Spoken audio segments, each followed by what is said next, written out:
Hello and thank you for joining us on the Tuesday edition of Journalist Hangout. I'm your regular host, Adeoye Uzubaku. Today on the program, Labour talks tough as 25 states fail to meet December 31st deadline for minimum wage implementation. Boko Haram attacks convoy of theater commander of Operation Lafiya Dole in Borno State. And later on the show, SERAP tells President Buhari, Osinbajo and 36 state governors to publish assets within 7 days. I'll be hanging out with Wale, Adeoye and Waheed, Bakare. So if you are ready, let the hangout start now.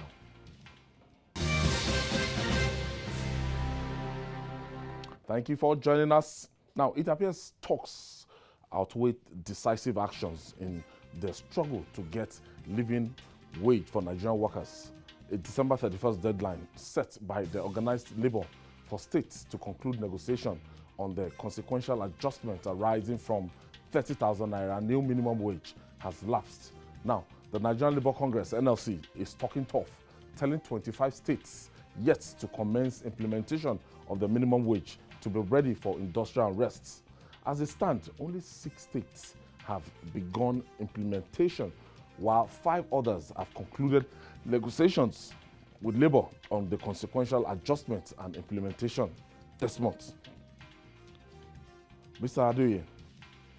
Adeoye, for the better part of 2019, the president signed this wage bill into law, I think April 2019, and they paid April 18. They actually paid the arrears and everything. So for the federal government, it's like a done deal.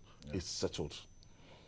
As we rightly envisaged earlier, that the biggest problem is going to be for the state governments. And the report we got that even the 18,000 naira minimum wage that was signed in 2011, some state governments, they weren't able to pay it with the consequential adjustment. Some states. So now we're talking about 30,000 naira.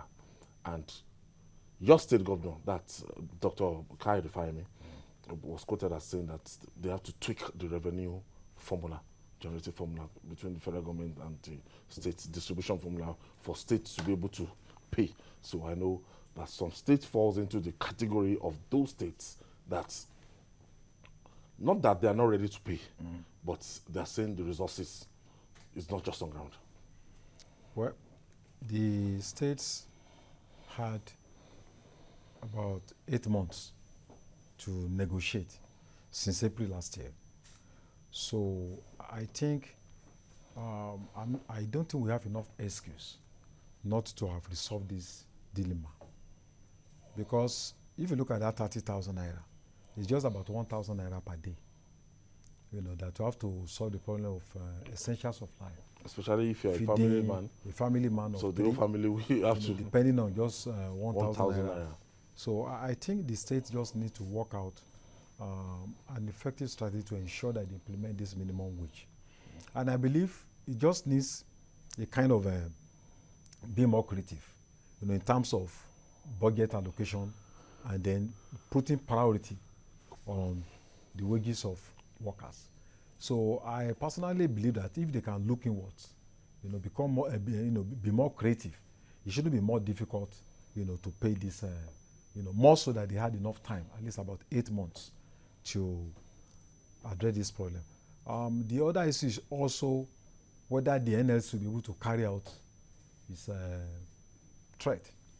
Over time, we have seen NLC coming up with, you know, plans to go on demonstration. At the end of the day, something will happen, and the workers will be shortchanged. So I hope that between the window of opportunity between now and January 14, that the governors will be able to sit down, look back again, and see how they can address this problem. But I think there's no justification for any state governor not to be able to pay 30,000 minimum wage. Some of the states, they're saying that they're paying some debts that was incurred, that once the allocation comes every month, they have to pay debts that was incurred even before the present administration. Some will tell you that the IGR is very low, that they are just trying to shore up the IGR. And they give a lot of excuses, citing reason, and the political will to actually downsize if you know you have a kind of over-bloated civil servants. You know, if you know the number of people working for the states, it's not wieldy, and the productive part to just right size. A lot of them don't have the political will because of political expediency. They can't actually take that decision to say, okay, if you can't justify your employments and you are not productive to the state, there's no how we can be paying you this salary. So to lay off some workers, is that an option? Yes, what we need to get first is that this issue of minimum wage is backed by the law. And the law was not created by the Nigerian Labour Congress, you know. And during the negotiation, the Nigerian Governors Forum had 6 representatives at the tripartite meeting. They had 6 representatives. It's just unfortunate that some of them have just made up my mind not to pay. I sympathize with some of them, but the truth is that even if you look at it as of today, there are 19 states that are yet to set up any committee concerning that. Something that was signed into law since April. No committee. That's why the fact that the president said it should be tracked, and they should conclude negotiation. That was what gave birth to this deadline issue. Some of them don't even have committee as we speak. So it means that those ones, they have made up their mind not to. It's like they are not even concerned. Because I wanted to ask, what can be responsible for that? No committee. At least even if there is a committee, you put it on the table. They're not ready for negotiation. These are the issues. Or they want to stall. These are the realities. We can't meet up. This is what we can generate on our own. This is what we get from Abuja, a monthly allocation. This is what we get. You put it on the table. Maybe along that they will reason with you. Maybe you find a middle way. You find a way around it. But you have a situation whereby you have made up your mind that you are not going to do anything about it. That's why up till now, no committee in 19 states. We have 36 states, for crying out loud. The 19 of those states, they don't even have any committee on that. It means that they are not ready to do anything about it. Now, Wale, when they are talking about the revenue sharing formula, and they've spoken about the federal government increased VAT from 5% to 7.2% thereabouts, and they are saying that the big piece of cake that's always shared every month, that the one taken by the federal government, that the federal government might have to adjust it so that more money will come to the states and local government to be able to offset this bill. Yeah, I think we should not mix the two together. The issue of revenue sharing according to derivation has been a major plank of demands, since 1960, that people are calling for a situation where the central government will be decentralized. There's no doubt that, that will be in line with federalism. As at present, the federal government takes about 54%, 53 to 54%, and then while the other state has to, battle with the remaining states and local governments. The state and local governments. So and 774 local that is quite unfair. But I don't think we should now bring this issue and tie it up to the issue of minimum wage to say that unless this issue is addressed, then they will not be able to pay the minimum wage, because Lagos, Kaduna, Bauchi, Katsina, Borno, they have agreed. And if you look at it, even in terms of... Let me again. Lagos, Kaduna, Bauchi, Katsina, and Borno.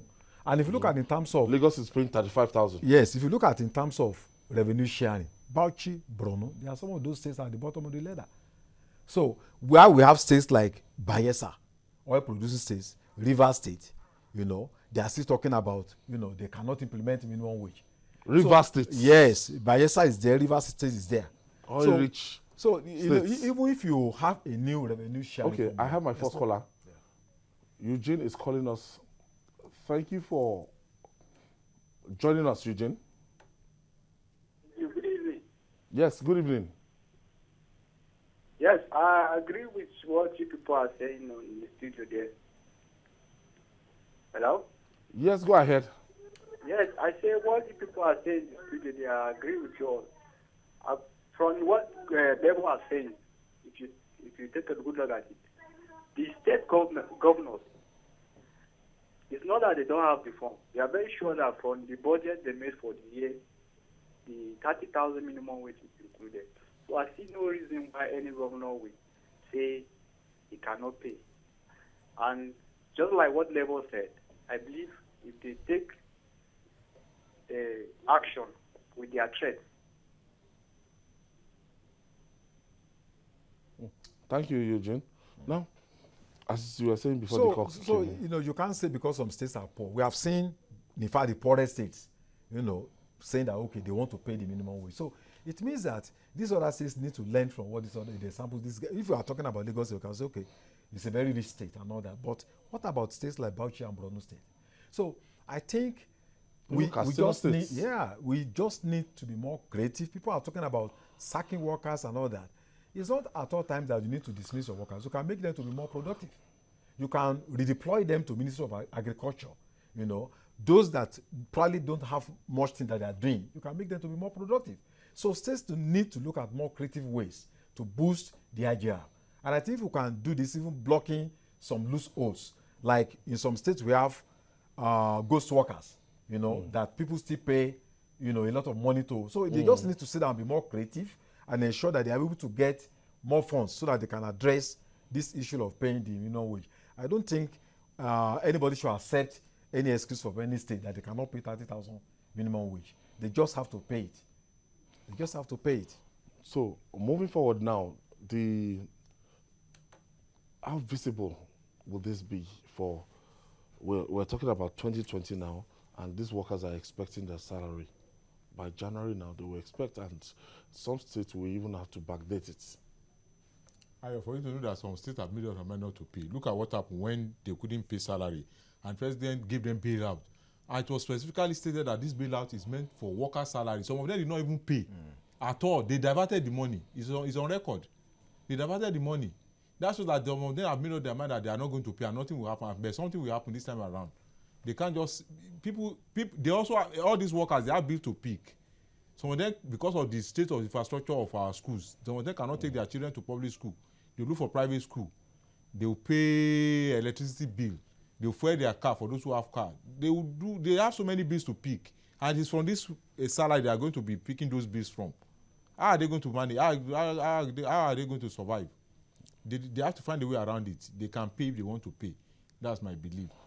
Wale, and the other point I want to make is that we've said it over time on this program is that the cost of living from states varies. That this thing should not be a uniform thing.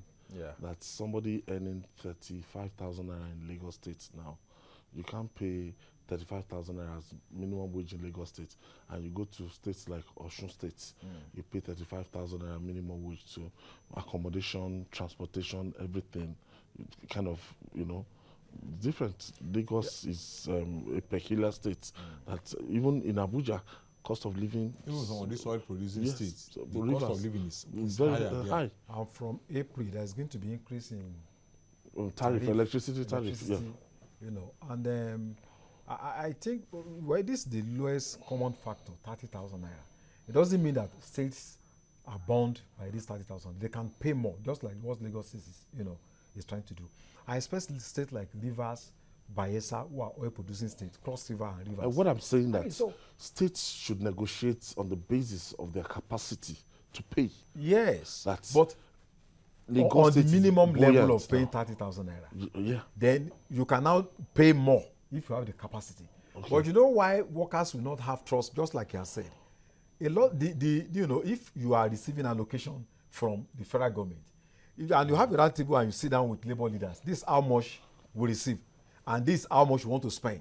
But once you cannot do that, it means there are so many things you are hiding, and that's why most of them have refused to set up even committee to negotiate with the workers. It shows that they don't actually want the workers to have access to their accounts. Saheed is calling us from Lagos. Thank you for joining us, Saheed. Good morning. Good afternoon. Yes. All right, go ahead. Hello, Saheed, are you there? Hello? Okay, Mr. Adeoye. So the basic thing is that the only way you can convince workers is to open up the books. But you are hiding the books at the same time you are saying you cannot pay. Okay, opening us. Way. Yeah. If eventually the book is opened, and they open up the books for workers and it's crystal clear that the state does not have capacity to pay the minimum wage and consequential adjustments. If they don't have the capacity to pay, I'm sure they will have been so confident enough to put the books on the table. For labor leaders in those states, they are all civil servants, to look at those books, and then they agree that we don't have the capacity to pay. So for the fact that they have refused to do that shows that they have a lot of things to hide. And that's why the suspicion from the workers will continue, that these governments are not genuinely committed to their welfare. And also when you look at the lifestyle, of the governors and their aides, there is the suspicion that, the state actually have the money to pay, but they don't want to pay the minimum wage. Mr. Waheed Bakare, moving over now and seeing that ultimately, how would this affect the people that are going to benefit from this minimum wage? When you look at public workers, public sector workers across the country, well, they're now up to 10% of the entire population in the country. So how is this going to put food on the table for an average man that is not working with government, is not working with the federal government or the state government? Once the workers cannot get minimum wage, you have a spiral effect on so many things, because it is money that they take to the market to buy things from market women and men.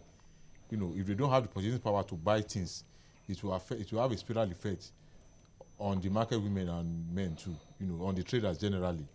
So that is why it is important that they should find a way around it, and resolve this thing once and for all. Like I said, it is a law. This thing is being backed by the law. We say that at least according to Nigerian law, every 5 years you must negotiate minimum wage in line with the rate of inflation and cost of living. But the last time we had was 2011. 2011 to 2020. That's how many years now? Is that not 9 years? Mm-hmm. They have tried now. The workers have tried. They are not the one who made the law. The law was made, and they are supposed to benefit from that law. You can't ask them to bear the brunt of government inefficiency. If they are ghost workers, they should look for a way to remove them from the system. I have Alade is calling us from Lagos. Thank you for joining us, Alade. Thank you very much. All right, go ahead with your contribution, Alade. I want to make contribution into your topic there. All right. The people that I will blame the electorate, because Baba Buhari told them they should be voted out. Any government who is not ready to pay 30,000 naira should be voted out. But now, only 5 states is ready to pay the 30,000 naira, which the editor said, okay, it's 1,000 naira per day, which means 30,000. How can they hold all Nigeria into ransom? They refuse to pay the minimum wage. It's not good. Baba told the electorate that any governor who is not ready to pay the minimum wage should be voted out. That's my contribution. Thank you. Thank you. Thank you.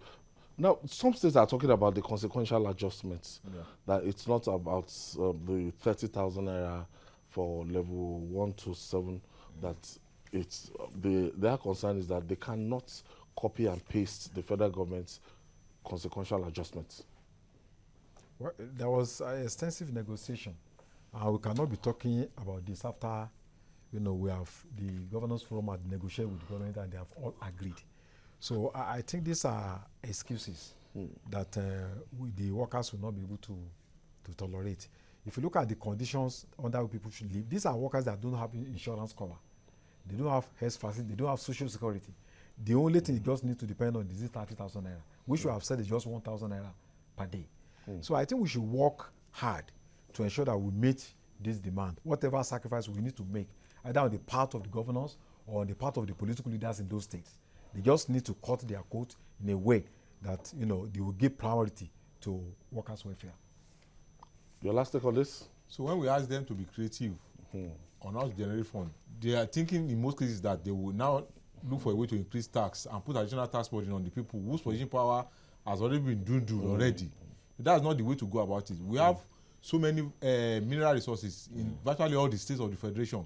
What is holding back some of these governments because of the archaic law, which says that those mineral resources are on the exclusive list, so they cannot tamper with them. Why can't we just amend the law so that they can do wonders with those mineral deposits that they have in their domain, instead of relying on Abuja for handouts every month? I was at a forum today where a governor said that 75% of his allocation every month we go for salary. Yeah. Then 100% of the one going to local government they spend the entire 100%. How can you bridge the infrastructural gap that you have How can you survive in that kind of situation? So they need to find a way around it. All right, moving on now. It is no longer secret that the weak, the strong, and the protected have all become targets for the Boko Haram fighters in Nigeria's northeast. On Monday, the insurgents upped this when they attacked the convoy of the theater commander of Operation Lafiya Dole, Major General Olusegun Adeniyi, on his way back to Maiduguri after a visit to troops in Jankana, Borno State. According to military sources, the commander led his men to repel the attack, but he must have lost his driver in that ambush. Gentlemen, these guys are becoming more daring. This is like the head of the military operation in the northeast, Operation Lafiya Dole. So if they are this audacious and they have this effrontery to go and ambush the theater commander, it means a lot of guts. It takes a lot of guts. Well, there's no doubt that the current government has made some gains in terms of, how they have been able to decimate Boko Haram. I was in Maiduguri late last year, and I was in homes of several people, and they were telling me that in the past, Maiduguri was like natural. You had a kind of natural curfew. By 5 o'clock, you won't see anybody on the street again, and in the night, you will hear gunshots. Children, women, they were used to. In fact, they could distinguish which one is AK-47, and which one is Uzi, or which one is pump action gun. Just children, because when you hear it, you know that something is going on, and everybody will go to bed. People cannot even, Muslims cannot have their evening prayers. And I was there, and you could go from one place to the other, and you could see that there's a kind of increase in terms of security provision for the people. Look at the airport in Maiduguri. For a very long time, it was not in use, but now you can get flight going to Maiduguri. So it shows that there have been a kind of improvement. But I think what has happened is that Boko Haram, because of the decimation, because of the viciousness of the attack from the state, is also responding with an equal measure. I believe that the commander, Brigadier General Olusegun Adeniyi, was the prime target, and I think it was to score a political point. It have been a big point. It have been a very huge score on their part. And I also actually believe it must have taken them a long time to plan that kind of assault.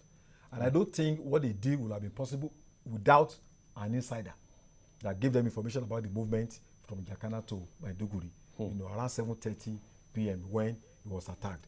But I think we are so lucky that they did not succeed. That would have been a kind of bonus for them. It shows that the military needs to review its tactics. It needs to be more cautious in terms of protection of strategic individuals, in the operation that is going on in Northeast. And it also shows that perhaps Boko Haram is not actually dead, because it takes a lot of gut, a lot of arms, and a lot of intelligence to be able to carry out what they did on Monday. But I think I'm happy for the, for that commander. Yeah, I didn't need that he was able to survive, by the whiskers. What do you make of this, Waheed? Well, we have said it times to that number that terrorism and conventional war, they are not the same thing. Terrorists are good at springing surprises. They want to instill fear in the mind of people, and the only way really they can do that is to do something you never expected them to do. And that's what they have been doing all over of recent. They lay ambush. Once you lay ambush for somebody, it's only take the grace of God for you to survive that ambush, because you don't know. You are not aware. You are not prepared. You didn't prepare for it. You just walk into the ambush and they will start attacking you. And we have said it that they should be prepared at all times. Whatever gains they are making, they should continue with it. Instead of coming out to boast that, oh, we have done this, we have done this, we have done that. They can spring surprise at any time. They have a very dangerous mindset. That's the thinking of terrorists. They want to instill fear in you. They want to spring surprise. They want to do something you never expected them to do, to show that, look, we are capable of doing this thing. So what is important is for them to remain focused. I mean, the Nigerian troops, they should remain focused, you know, and, you know, make sure that they are always ready at all time. Just like the motto of Boy Scout. Say, be prepared. Be prepared. They should be prepared. Anything can happen at any time. You are not fighting a conventional war. They don't care about all this war convention that people sign. You know, they are not bothered. They want to do anything. That's why you see that this gun propeller that they normally used to bring out the aircraft, they can use it against human being. They are not bothered. They are not. They want to do anything you never think they can do. But we thank God that the man survived. All right, we'll take this break now. When we come back, we'll discuss more. It's still Journalist Hangout. Please stay with us. We'll be right back.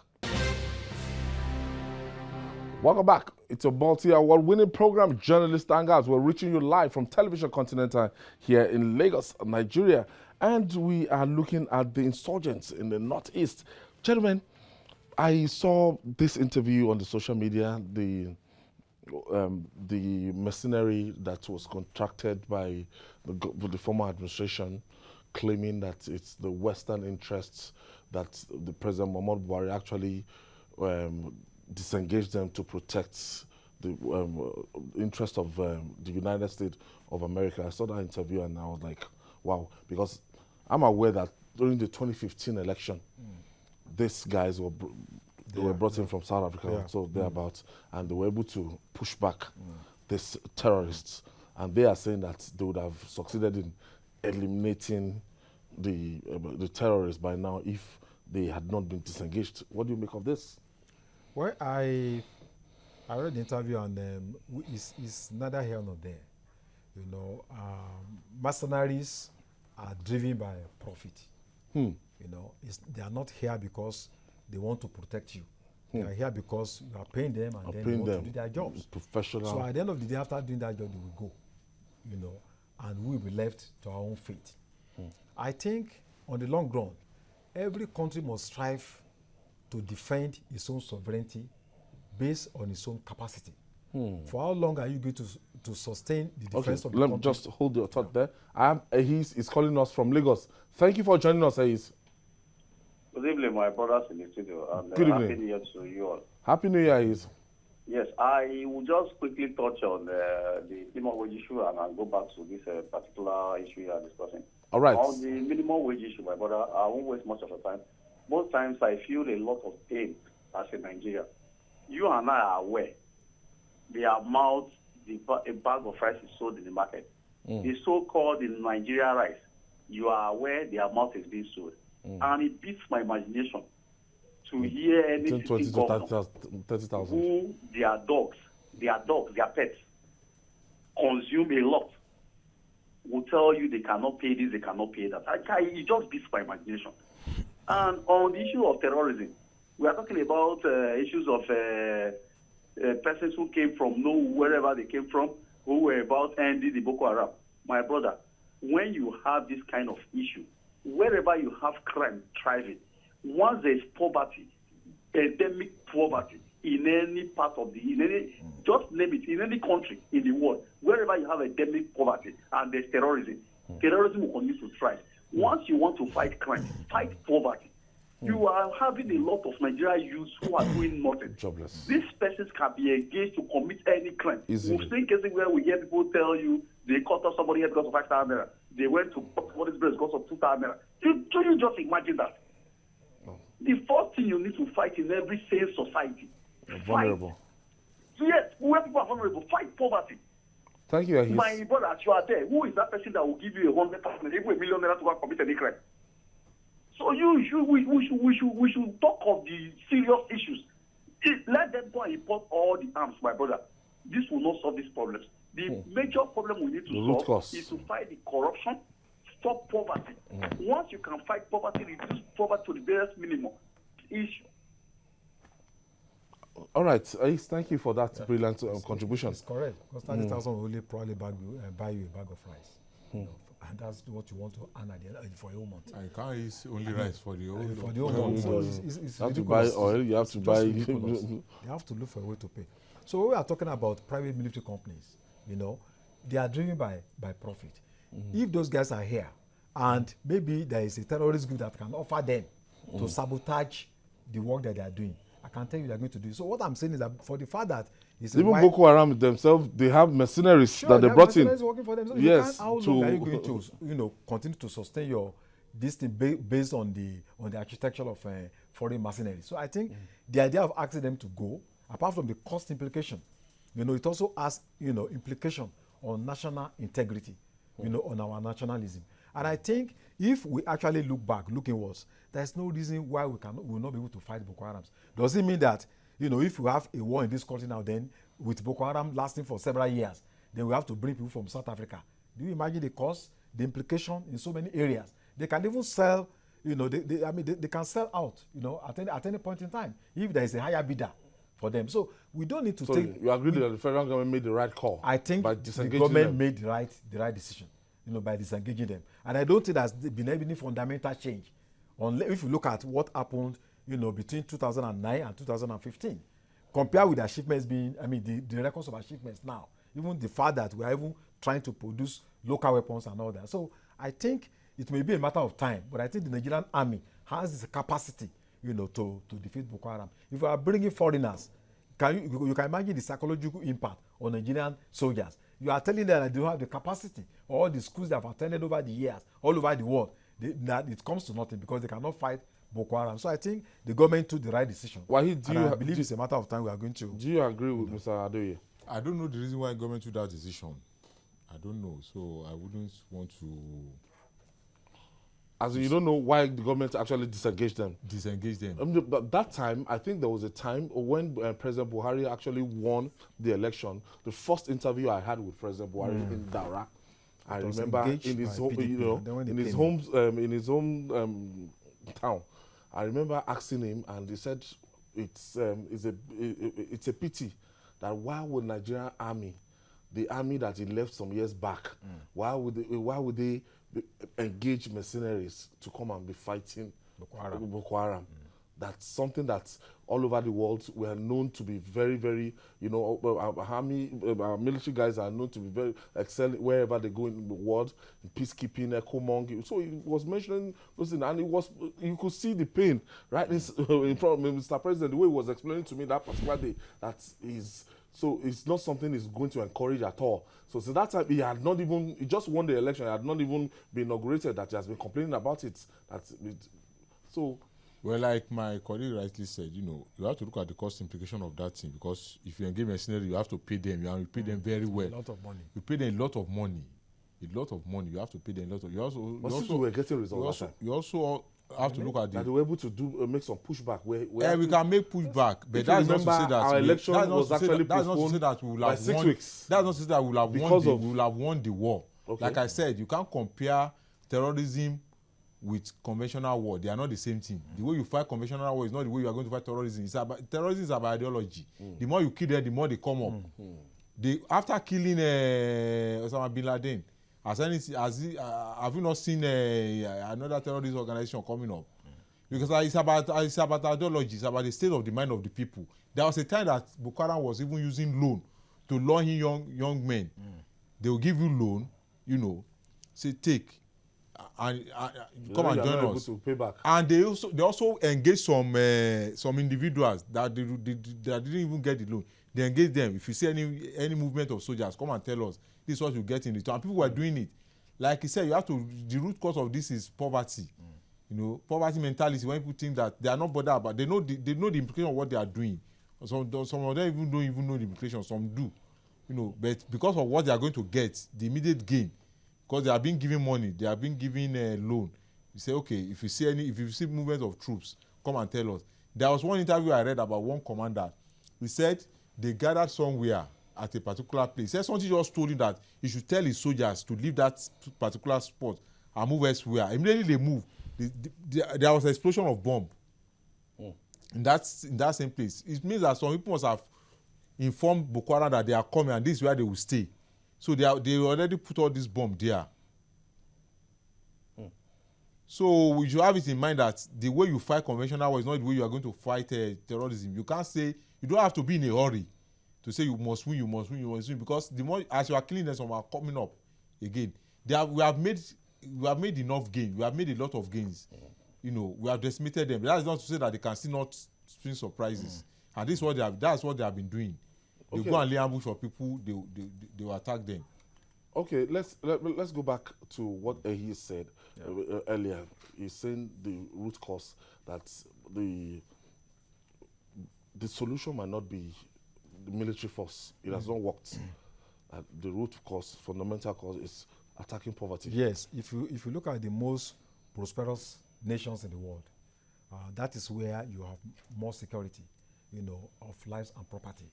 And you could see that terrorism is common in poor countries, where there is corruption, where there is dishonest leadership, where there is exclusion, you know. So there's no doubt that we cannot talk about fighting Boko Haram if we don't address the root cause. We have to look at the breeding ground, you know, of terrorism. Why do people choose to put bombs on their body and they want to kill themselves just like that? You know, one, there's ideology, indoctrination. So in fighting this, at the point that I never thought that nobody ever thought it could happen. Could actually, as enjoy life a lot. As a defense correspondent in Nigeria in those days, I used to argue with top military officers that look, what was happening then in Palestine could happen in Nigeria. They said it was not possible, that Nigerians like life. But objective conditions, material relations, can change the situation at any moment. And that's what we have seen in the Northeast. That poverty, deprivation, you know, can push people to the extreme. So we need to fight this thing alongside addressing the economic issue. There must be a military roadmap, and then there must be economic roadmap. We cannot just fight it by using military might alone. All right, moving on now. On a final note, the issue of asset declaration by public officials in Nigeria has always been controversial and testy. As a government that places premium on anti-corruption, the Buhari administration expects government officials to obey constitutional order on asset declaration. The legal and constitutional battles between the government and the former Chief Justice of Nigeria, Walter Onnoghen, is fresh in our minds. Now, a non-governmental organization is turning the heat on governments. The Socio-Economic Rights and Accountability Project, SERAP, has given the president, his vice, 36 state governors, and their deputies a 7-day ultimatum to make their asset declaration forms public or face legal action. Waheed, what are we looking at here? I listened to the chairman of the Code of Conduct Bureau, and he said that they've distributed, that before these people were sworn in, that they've actually filled that form and they're in the custody of the forms.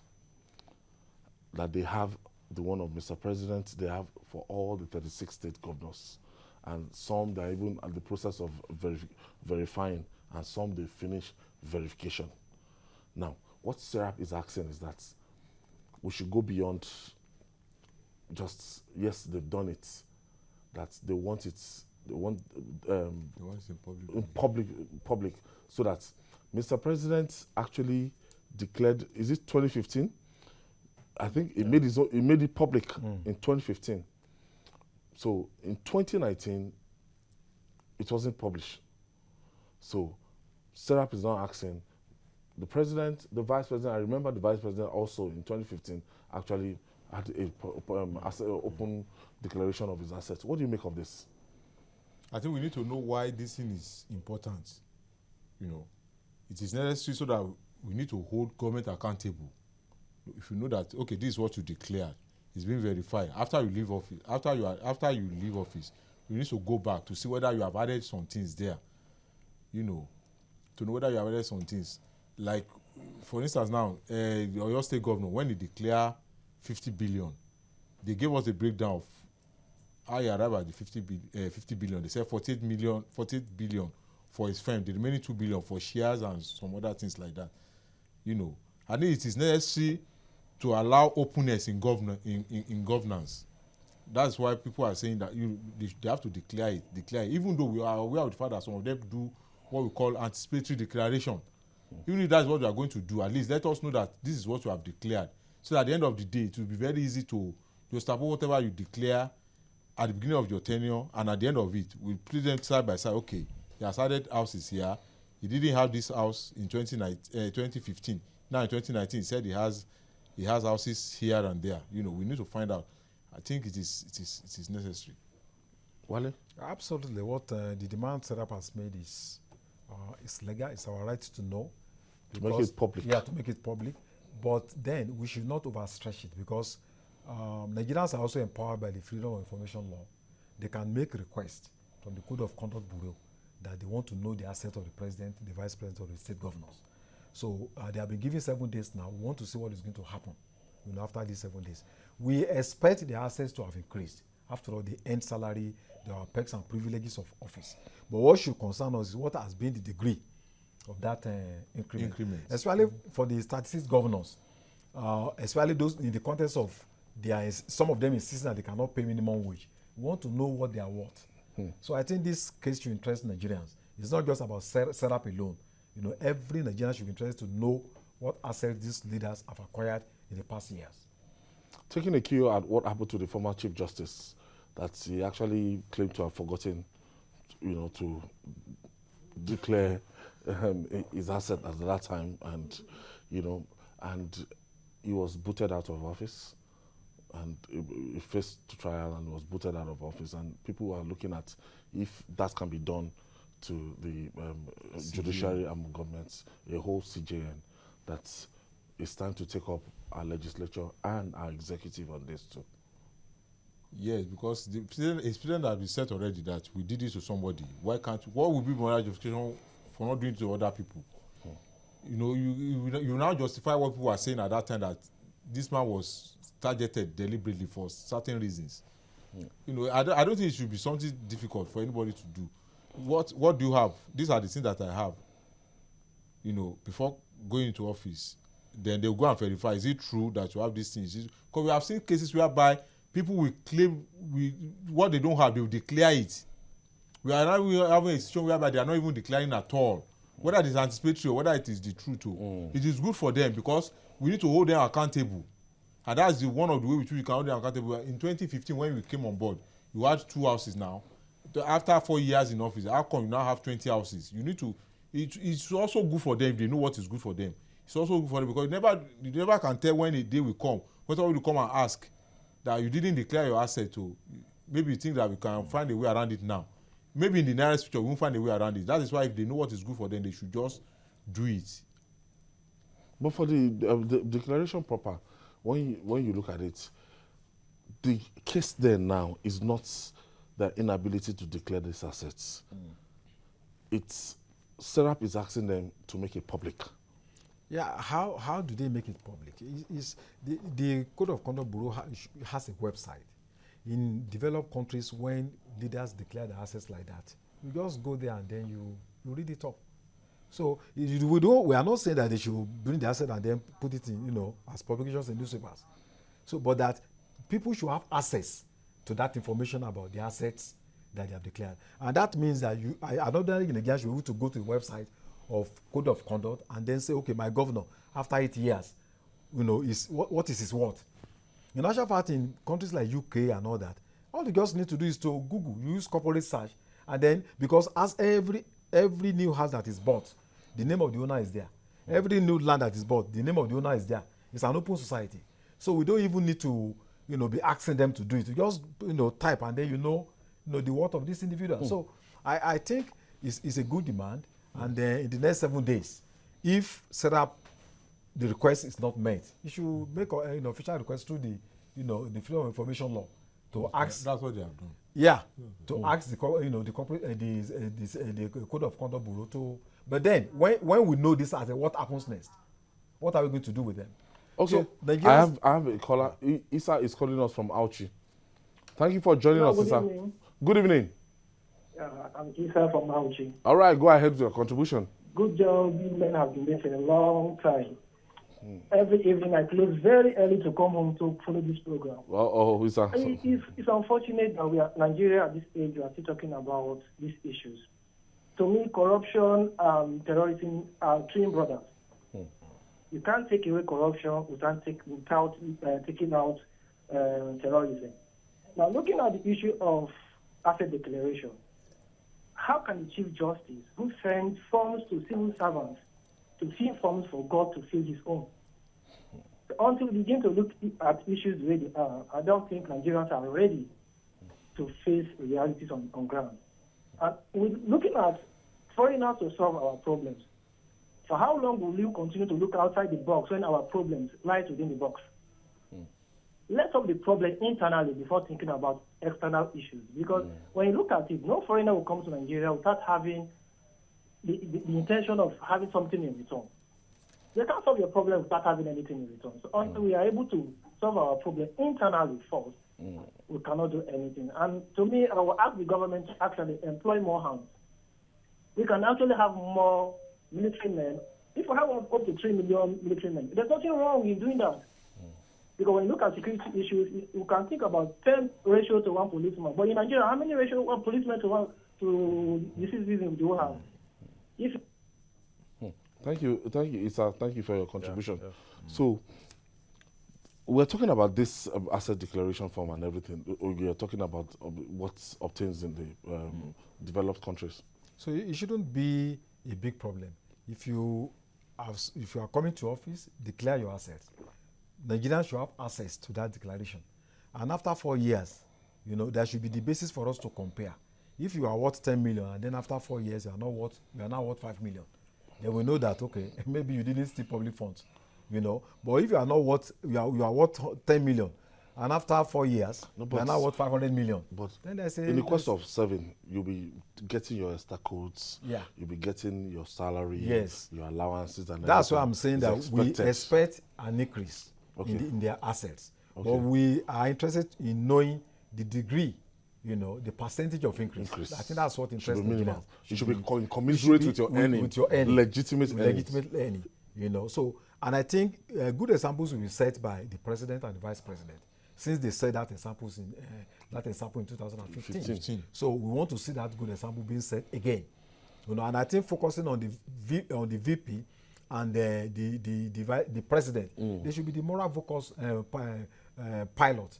The moral pilot of the country, the moral compass of some the country. Governors actually made theirs public. I remember the likes of Nasir El-Rufai, the likes of Kaide Fayemi, the likes of Ajimobi. Yes. Even the governor of Oyo State. Yes, Ajimobi. Also made that. We are waiting the next 4 years to see, what this set of governors. Yeah. Now, Waheed, now looking at this stretch for accountability for everything, now should it be limited to the president and the vice president and the 6 state governors? You'll be shocked. Our civil servants, having properties in Europe, America, and all over. And there was one that was jailed. She had 63 houses in Abuja alone. Damn it. So she should not be limited to them alone. 63 houses. 63 houses, one person. In Abuja. As if you are a bed. Yeah. You are having houses here and there. In Abuja alone, 63 houses. Can you imagine the level of greed? 63 houses. 63. Maybe outside Abuja, she has some other houses that I'm they, sure that they, kind they of person don't know. we have in So London. you can't limit it to the president and the vice president, governor and deputy governor alone. As long as a public worker, as long as you have access to money, to public funds, because it's only those who have access to public funds that can easily get corrupted. As long as you have access to public funds, you must do that asset declaration. Not that somebody who is a level 5 civil servant will have 20 houses. Where will they get the money to build those kind of houses? Something that is not commensurate with your earning. You can't justify it. You can't defend it. So we should look beyond. We have seen civil servants who have a lot of houses, even outside the shores of the country. So we can't just focus on politicians alone or public office holders alone. Let's look at public servants. Wale Adeoye, is the fight against corruption, as led by this administration, has it in any way reflected, a kind of sanity within the public space, as in the civil servants and the governors? Has it in any way influenced those people so that the impunity, the so-called impunity of the past, is not repeated in this administration? We can't say there are no improvements. The movement is extremely very slow. but we are not moving backwards. So if you look at certain things even happening in the banking sector, you know, you discover that, so I mean, we've made a lot of progress, you know, but in terms of making corruption, so that corruption will not be called, become the culture of Nigerians, we still have a long way to go. And Still have a long way to go. Come to the airport, traveling to the airport, immediately you get to the Nigerian airport, people ask you for money. Yes. On the highways, police ask you for money. So corruption still remains a culture, a dominant culture in Nigeria. I want to thank you, Waheed Bakare. Thank you for your contribution today. I want to thank you, Wale Adeoye. And that's our offering today. Join us tomorrow for another interesting episode of the program. You can watch Journalist Hangouts on our platform showing on the screen. We're on YouTube, youtube.com/TVC News Nigeria. Our feedback channel is Journalist Hangouts at tvcnews.tv. I'm Ayodele Osinbajo. Bye for now, and God bless Nigeria.